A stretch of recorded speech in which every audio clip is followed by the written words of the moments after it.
سب سے میری نظر میں جو جنہوں نے غفلت برتی ہے وہ میونسپل کارپوریشن کے جو ہیڈ ہیں، انہوں نے اپنی کارکردگی شو کرنے کے لیے کہ ہم نے گجرات کا پیسہ بچایا ہے، ہم نے گجرات میں فنڈز بچائے ہیں، اوپر اپنی کارکردگی شو کر کے انعامات لینے ہیں، اپریشیٹ ہونا ہے، تو اب پیسہ تو بچا لیا لیکن پورے شہر کو ڈبو دیا ہے۔ میری نظر میں سب سے جو اہم ذمہ دار لوگ ہیں وہ انتظامیہ ہے، کیونکہ انہوں نے پلاننگ ہی نہیں کی۔ دیکھیں لاہور میں بارش ہوئی، ریکارڈ بارش لاہور میں ہوئی، لیکن ایک دن میں سارا پانی اتر گیا لاہور اتنے بڑے شہر کا۔ تو ہمارا گجرات چھوٹا سا شہر ہے، تین دن پانی نہیں اترتا شہر سے، آپ اندازہ لگا لیں۔ تو یہ اس کے حوالے سے انتظامات کرنے چاہیے تھے، لیکن انہوں نے غفلت برتی اور شہریوں کو ڈبو دیا۔ ہم نے کوشش کی ہے، میں نے پریزیڈنٹ گجرات پریس کلب، میں نے الیکٹرانک میڈیا پہ، پرنٹ میڈیا پہ ہم نے پورا شہریوں کی آواز بنے ہیں، اور ہمارا حق بھی بنتا تھا کہ ہم لوگوں کی آواز بنیں۔ گوندل یو پی وی سی کی نالی دار چھتیں اور دیواریں۔ یو پی وی سی شیٹ آپ کو دے ہر موسم میں مکمل تحفظ اور سکون، زنگ، شور، الیکٹرک کرنٹ اور آگ سے مکمل محفوظ۔ آج 2 ویک ہو گئے ہیں پانی کھڑا ہے ظہور اسٹیڈیم میں، اور کچہری چوک سے گرامر سکول کے درمیان پانی کھڑا ہے۔ بارش ہو گئی ہے، بارش ختم ہو گئی ہے، تو اب وہ پانی کہاں جائے گا؟ ہمیں یہ بتایا جائے کہ یہ جو ایڈمنسٹریشن ہے اور یہ جو قومی اور صوبائی اسمبلی کے لوگ ہیں، ان سے ہمیں زیادہ شکوہ نہیں کرنا چاہیے۔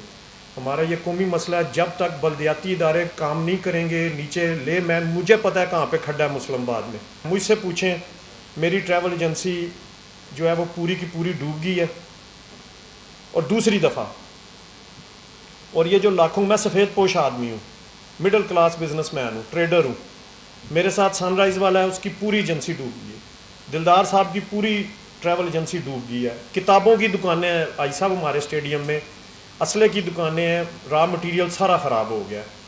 تو اب ہم کس سے بات کریں؟ دوسرا یہ کہ میں یہ نہیں سمجھتا کہ ساری کی ساری ذمہ داری ان کی، ہم شہری بھی ہیں، ہم بھی جو سارا کچھ اٹھا کے سیوریج میں ہی پھینکتے ہیں، ہم سارا گند سیوریج میں پھینکتے ہیں، ایٹ لاسٹ رزلٹ یہی نکلتا ہے کہ سیوریج خراب ہو جاتے ہیں۔ یہ ایک کلیکٹیو، جس طرح سے آج جذبہ کی بہت مہربانی ہے، ان موضوعات پہ ڈبیٹ کوئی نہیں کرتے، بات نہیں کرتے، صرف تنقید ہوتی ہے یا تنقید کا جواب ہوتا ہے، حل کی طرف کوئی نہیں جاتا۔ ہماری گزارش یہ ہے کہ یہ جس طرح شہریوں کے مختلف طبقوں کو بلایا گیا ہے، مجھ جیسے ایک عام شہری کو بھی بلایا گیا بڑے لوگوں کے ساتھ، تو یہ ہے کہ ہم سے بھی سنا جائے کہ ہمیں کیا تکلیف ہے، ہمارا کیا، ہمیں شامل کیا جائے۔ ڈسکشن مینس ڈیولپمنٹ، کہتی ہے کہ نئی بستیاں بات کریں، جب بستی گمسان ہو جائے، غنی ہو جائے، اس کے اندر سلوشنز آپ کو نہیں مل سکتے، تو پھر نئی بستیاں بات کریں۔ ایک حل ہے کہ اس کے بعد نکل کے اچھے ٹاؤن بنا کے اس کو خوبصورت طریقے سے سلوڈ آف کیا جائے۔ بڑھتے 1.5-2 لاکھ آبادی کا شہر 8-10 لاکھ کی آبادی کا شہر ہو گیا۔ کیا سمجھتے ہیں کہ اس کے جو پہلے مسائل تھے وہی ہیں، جو پہلے اس کے سلوشن تھے وہی رہیں گے؟ ڈیفینیٹلی گرافیکلی ساری چیزیں چینج ہو جائیں گی۔ 1965 میں آباد ہونے والا سنگاپور، جو ملیشیا سے پانی پینے کے لیے لیتا ہے، اور جو پانی وہ ضائع کرتے ہیں وہ ریجن کر کے ملیشیا کو واپس بیچتے ہیں۔ ایک پانی تو آپ کا بارش کا ہے، اس کو آپ نے کیلکولیٹ کرنا ہے کہ کتنے کیوسکس پانی اس کے کھاتے میں آپ نے ڈالنا ہے۔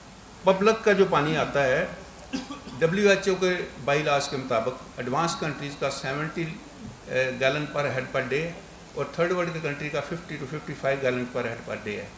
آپ آج کو 50 گیلن لگا لیں، 55 بھی نہ لگائیں، اتنی آبادی کو 9-10 لاکھ کی آبادی کو کیلکولیٹ کریں تو وہ بذات خود ایک سیلاب ہے، اس کو آپ سنبھال نہیں سکتے۔ اس کے بعد گریجولی آپ نے اس کی ترقی کے لیے کوئی کام نہیں کیا، بلدیہ کے پاس ڈیٹا ہے یا کیلکولیشن ہے، اگر نہیں ہے تو میرا خیال ہے اس کو ری آرگنائز کریں اور ری کیلکولیٹ کریں اپنی آبادی کو، اپنے گھروں کو، اتنے گیلنس کو کس طرح اکوموڈیٹ کر سکتے ہیں۔ ڈسچارج کیلکولیٹ کریں گے، یقیناً نالے ڈیزائن کریں گے۔ بلدیہ کی آمدن کیا ہے اور بلدیہ کے اخراجات کیا ہیں؟ میرے خیال میں ان کو پبلک ہونا چاہیے۔ پبلک ہو تو لوگوں کو پتہ لگے کہ پروفیشنل بیٹھیں کہ اس کے لیے کون کون سا پروجیکٹ اس خرچے سے ہم مزید لانچ کر سکتے ہیں۔ فوری بندوبست ہم کیا کر سکتے ہیں؟ نالے صاف کریں، RCC چھتیں نالوں سے توڑیں، ریموو کریں، پرانے نالوں کی ڈال تیز کریں، اگر ممکن ہے تو گریڈ ان کا بنائیں، تمام غیر قانونی تعمیرات کرائی جائیں، PE شاپر پر قانوناً پابندی لگائی جائے۔ کچرا ڈسپوزل کے لیے نزدیک ترین محلوں میں کنڈی کچرے بننے چاہیے، بلدیہ کی ذمہ داری ہے۔